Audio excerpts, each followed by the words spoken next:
Greetings fellow Decepticons, SoundBlaster1987 here with my monthly vlog for September 2025. This month, for back to school season, I'm going to go over the history of one of the most famous school children in the history of fiction, Lisa Simpson.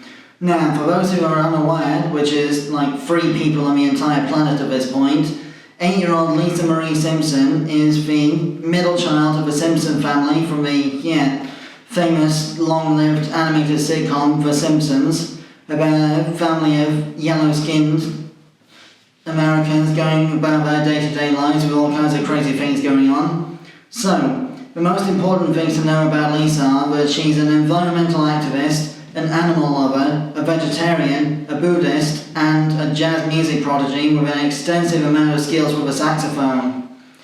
She's also easily frustrated by her older brother Bart's pranks and easily disgusted by Bart's best friend Milhouse's unrequited interest in her romantically.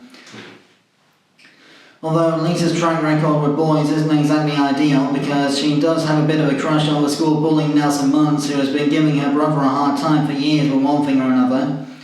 She also seems to have a lot of single episode one-shot romances with other characters for minor appearances in the franchise. Even the Simpsons movie featured this trope, with a young Irish boy called Colin feeling similar feelings for Lisa at one point. But I digress. Lisa is, according to Bart Simpson's own testimony, 2 years and 38 days younger than her brother, and she is about 6 years older than their younger sister Maggie, who's a baby. Well, actually not quite 6 years older, but you know.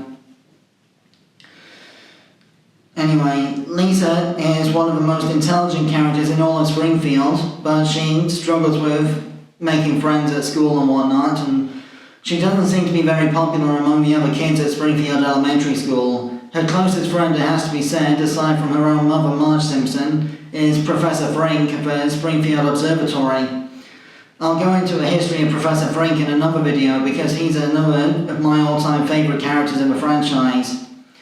But yes, Lisa has had quite the storyline evolution over the years. She's become a vegetarian, a Buddhist. She's been part of numerous environmental rights activism campaigns and tried to rescue animals from cruel situations and whatnot over the years. And it's kind of hard to keep track of everything Lisa's done in the 800 episode history of The Simpsons at this point.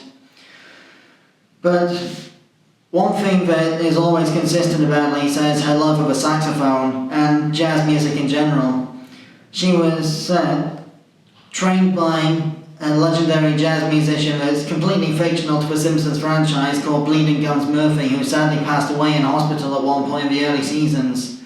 But his teachings have been an inspiration to Lisa ever since, regardless.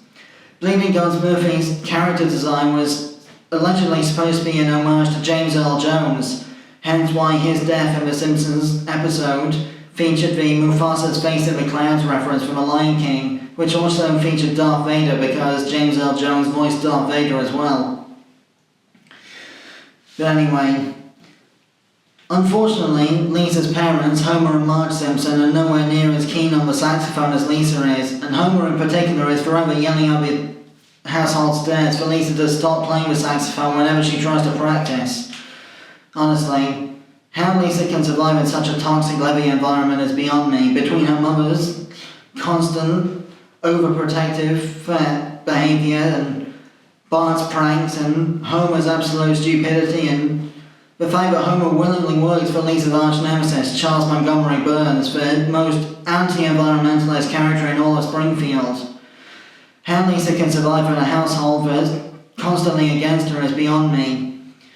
And she got in trouble with her own family several times due to the conflicts between her beliefs and theirs, like when she first became a vegetarian and when she first decided to become a Buddhist, and the time that she ended up staying overnight in a giant redwood tree to stop it from being cut down when she joined a group of environmental activists.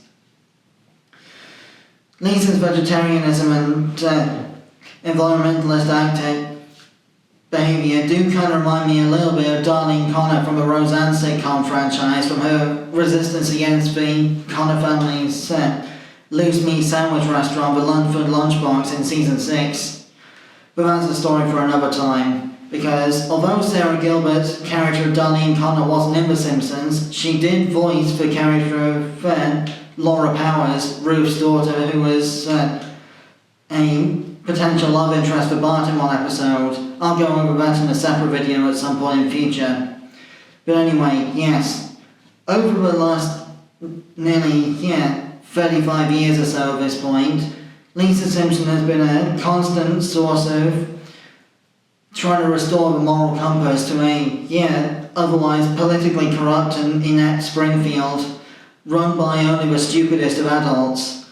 Lisa has even joined Mensa at one point, alongside Dr. Hibbert, Principal Skinner, Lindsay Naegle, Comic Book Guy and Professor Brink, among other more intelligent characters. They did manage to overthrow Mayor Quimby and take over the town at one point, but it didn't last, sadly. Lisa was voiced by Yardley Smith in The Simpsons, who has also voiced other child characters like Jamie Powell, Sherry and Terry, and Ralph Wiggum, and several other characters in the series.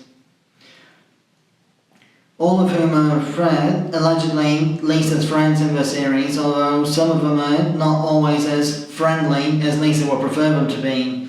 Sherry and Terry in particular tend to be, rather sarcastic at times. And their almost identical nature and their sort of weird behaviour patterns do kind of remind me of the twins from The Shining, I have to admit. But anyway, Lisa is definitely one of the best characters in the franchise, in my opinion. Yes, her behaviour can sometimes get a little bit on the nerves of children and adults alike. I mean, even groundskeeper Willie and Superintendent Chalmers at Springfield Elementary are not too pleased with her academic overachiever attitudes sometimes, especially Superintendent Chalmers, because her constant campaigning for one thing or another at school is interfering with his attempts to make budget cuts all the time. But anyway, that more or less concludes my look back at the history of Lisa Simpson. I have been SoundBlaster1987, thanks again for watching. Join me next time in October for my Halloween vlog, when I'll be going over the history of Maleficent. Until then, till all are one.